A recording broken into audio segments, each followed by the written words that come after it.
if I'm somebody who's not particularly healthy, what are some habits that I could kind of kick off with that it would at least get me some small steps down the road? So I'll use this analogy.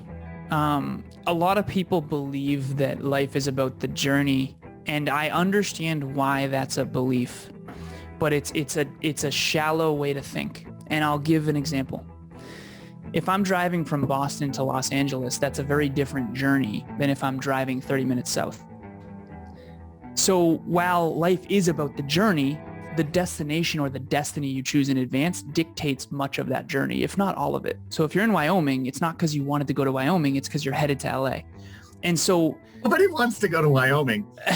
Exactly. Like, if you're in Wyoming, you're like, how do I get out of here fast? Yeah. Sorry, Wyoming. Sorry. My mom was born and raised in Wyoming. So really? Yeah. And Rock Springs, Wyoming, which is like the heart of That's nothingness. Funny. I know you have a good relationship with Wyoming since that perked you up. But yeah, if you're in Wyoming, it's because you're headed somewhere else, not because, or because you've settled. I'm joking. No, I'm joking. Other than Yellowstone. Yeah, exactly. Yellowstone's, I heard amazing things. I haven't been yet. But I digress. So if you want to start a health journey, you do have to choose a destination in advance. It's like going into the mall. You go to the kiosk and there's a big map and there's a big red arrow that says you are here. Okay, you're trying to go to the Apple store because you want a new MacBook. Awesome. Okay, the Apple store, the map is, 3 floors up and on the other side of the mall. Okay, so now you know where you are now, self-awareness. You know where you want to go, the Apple store. Now you have to figure out how to get there. Okay, am I going to take the stairs or the elevator or the escalator? Okay, am I going to walk or am I going to drive around one of those little zoo animals in the mall?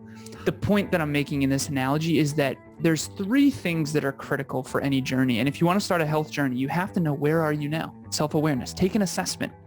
I swear to you, this morning, every single day I look in, we have this big full person mirror and we have a skylight in our condo and it's not the most flattering lighting. And I purposely go and I look in the mirror naked after I shower. And the reason I do this is because I call it a mirror moment. I want the feedback. Okay, how have I been doing? Am I on track or off track?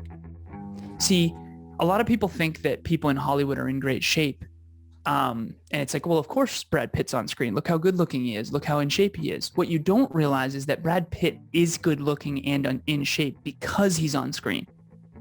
So I'm on screen a lot. So I get feedback a lot, right? It's very difficult to let yourself go when you're constantly in the mirror. And so if you want to start a health journey, the first piece is self-awareness. Where are you at? And that's hard for people because if you've really let it go, just like I did, you've got to sit there and go, you know what, Alan?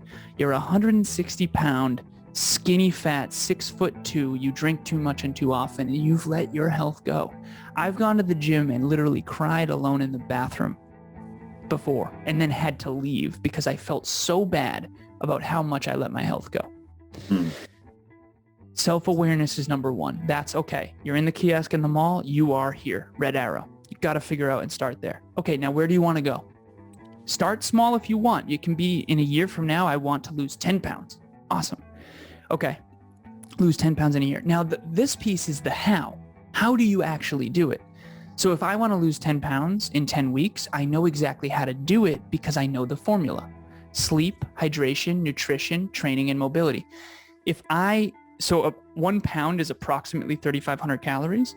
So if I want to lose a pound a week for 10 weeks, which would be 10 pounds, that means that I have to burn 3,500 extra calories each week on average. And I actually have a spreadsheet where I do my weight and I do my calories and whether or not I'm in a surplus or a deficit. And then I graph it and I look at the trend line. And so it's just an algorithm and I'm a numbers guy. So, but the point is that if you eat more than you burn, you will gain weight no matter what. Yeah. If you burn more than you eat, you will lose weight no matter what. And so it really is a formula, but if you don't know the formula and you don't know the how, it's going to be very hard to get to the Apple store. Yeah. So my habit is to look at myself in the mirror every day. Oh, jeez. It's important. Human beings only change through pain. I know that's hardcore, but it is true. we are wired to avoid discomfort. And so if looking in the mirror is uncomfortable, that means you got to do it. If looking at your bank account is uncomfortable, that means you got to do it, because that's what creates behavior change, right? When do we get our haircut? When it's long enough to be like, all right, I'm going to go get a haircut, right? We want to believe we can change proactively. And I think, in theory we can, but most people don't.